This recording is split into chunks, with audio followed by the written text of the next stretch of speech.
and the wonderful staff that she showed you, plus all of you here in this room, the volunteers, I think really make a formidable, awesome force against lung cancer. Amen. And so, thank you guys. To emphasize that point, we had a record number of survivors register for this evening's event. Total, I think we have 90-some people registered, and we had 19 survivors.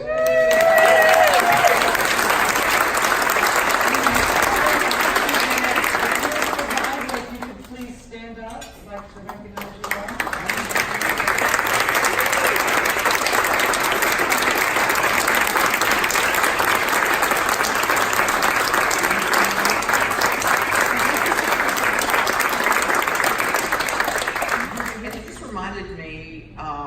Just all the innovations that have happened in my career taking care of people with lung cancer.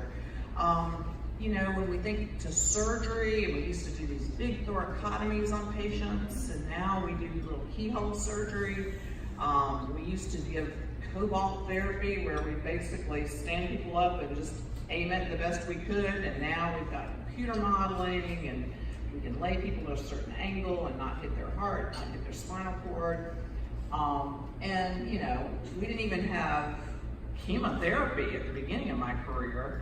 And then we saw a lot of different chemotherapy agents come on board. Now I almost feel like I've let people down if I have to give them chemotherapy. I want to find a mutation. I want to give them a targeted therapy. I want to give them a pill if I can, or immunotherapy to treat their cancer. So it really is amazing to me the advances that we've made in terms of treatments. It's given me kind of another burst of energy kind of late in my career, because there really is a lot of hope, and there's a lot of very interesting science out there. So I've got to pass the baton to some extent to the younger people, Dr. Petty. So Dr. Petty. This sort of geologic kind of pace of lung cancer research is felt at times in the field. Just, like the tectonic plates, you're kind of like, when they do move, you feel this earthquake. And I can tell you it's very exciting as a clinician to have new options, better options for individualizing what treatments patients are getting, because their outcomes are going to be better if you find the right medication that matches to their tumor. Immunotherapy breakthrough has been fantastic as well. So the major advances that we've seen in this field have dealt with new treatments. I can tell you there are multiple disciplines that all work and touch lung cancer patients. We have surgeons, we have radiologists, we have radiation oncologists, pulmonologists, all these people that are so critical to the experience of the patient. So let me start with one of the great advances that was several years ago, and that was lung cancer screening. I think most people in the room know about lung cancer screening, but I'm just going to, again, sort of beat the drum for a success that we can celebrate. We have the most effective screening test in the history of screening tests now. So for patients that are current or former smokers over the age of 50, we have something that's better than mammography, better than colonoscopy, better than all these other screening tests that are out there, more effective, saves more lives.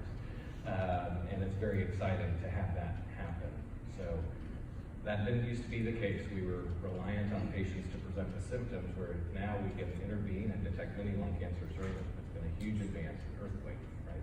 When the NLST came out, the earthquake went out. The other things that have happened are advances in finding new medications, targeted medications that can get the right drug to the right patient. So when I was a resident, I had the honor of being able to participate in the original studies of Iressa. And we had these handful of patients that did extremely well. And that's when Paul Dunn got the idea for this targeted therapies meeting. We got to figure out who those people are. We got to do better. We didn't know about EGFR mutations when we started that whole sort of thing. We had no idea. We just knew there must be something different about these people.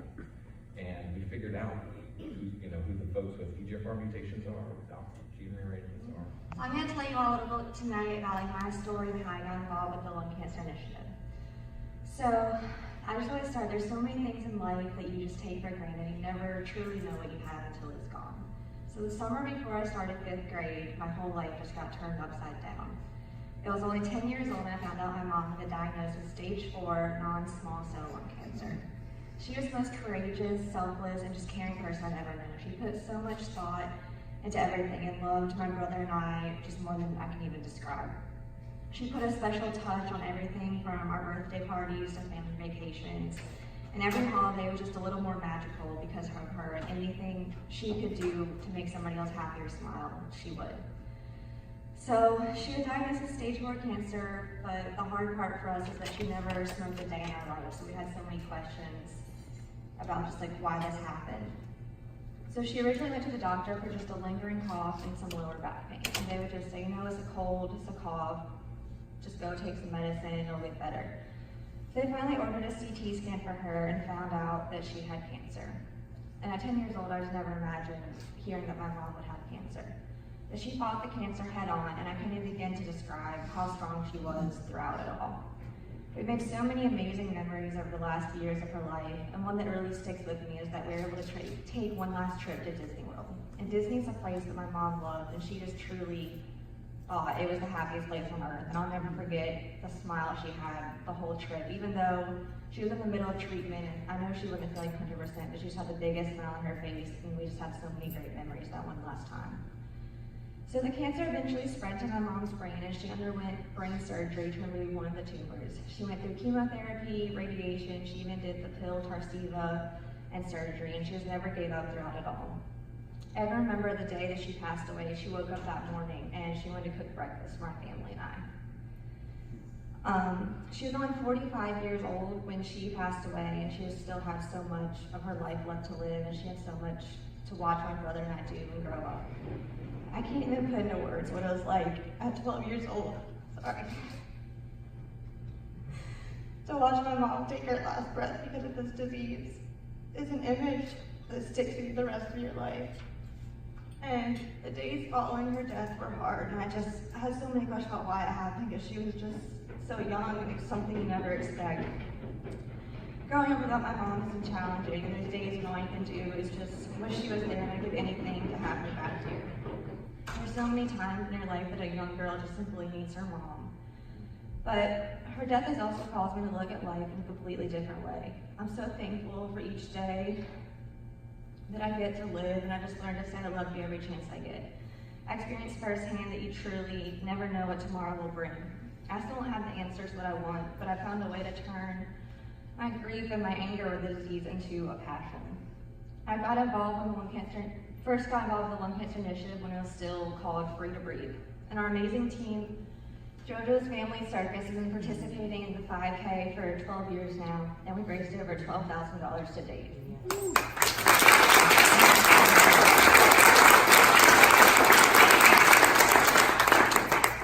So, as I became older, I kind of developed a passion for sharing my story and creating awareness for this disease. I tried to get my high school involved with the fundraising. I was told it would be considered favoring a cancer, even though every time I turned around, there were fundraisers for breast cancer and other stuff. So moments like these kind of brought me down, but also just made me more passionate to create awareness and do something to help find the cure for this horrific disease. The statistics were astounding to me, and I couldn't believe how little funding lung cancer actually receives. And I still can't believe how little fundraising it receives compared to other cancers. There's a stigma associated with lung cancer that's a smoker's disease, and I saw firsthand that it's definitely not. If you have lungs, then you can get this disease. More people die from lung cancer than breast, prostate, and colon cancers combined, and yet lung cancer is still so underfunded.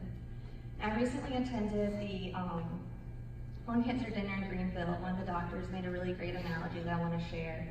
And he compared the number of lung cancer deaths each year to that of a Boeing 777 crashing every single day.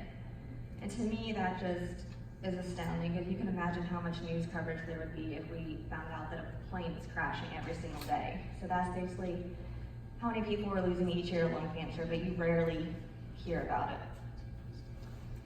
So statistics like this have just made me more eager to continue spreading awareness. I've gone to multiple health fairs to support the Lung Cancer Initiative, as well as the Canes Fight Cancer Night. I just meet so many amazing people every time I go, so many survivors, and learn their stories on how lung cancer has touched their life. I'm so thankful for the Lung Cancer Initiative and all the opportunities they've provided me to be an advocate for lung cancer. And it's filled with so many amazing people that are always coming up with new ideas to create awareness. We're all in this fight together against lung cancer, and we'll never give up. I do what I do so that no other 12-year-old girl has to watch her mom take her last breath. To finish, I just want to leave you with a quote that my mom had on her desk at work that has really stuck with me over the past few years. And that's, don't count the days, make the days count. So just hug those you love a little tighter and embrace every day that you're given to live. Thank you. I'm honored to receive this reward, especially since I know and see so many other survivors who are just as worthy. So thank you. Good evening. In keeping with this being the night of the Academy Awards, but that said, when Sandy informed me that I would be getting it, and I thought, well, what I did, I had been here before, so I wrote a little speech, but I'll cut it short. I will give you the abbreviated version. So, just thank you for that kind introduction, and thank you so much for this wonderful award. I am truly humbled that you feel my efforts merit this special recognition. It has been my pleasure working with the Lung Cancer Initiative so far, and I'm so thankful to Dion for reaching out to me at that expert speaker series at Wake Forest in 2017.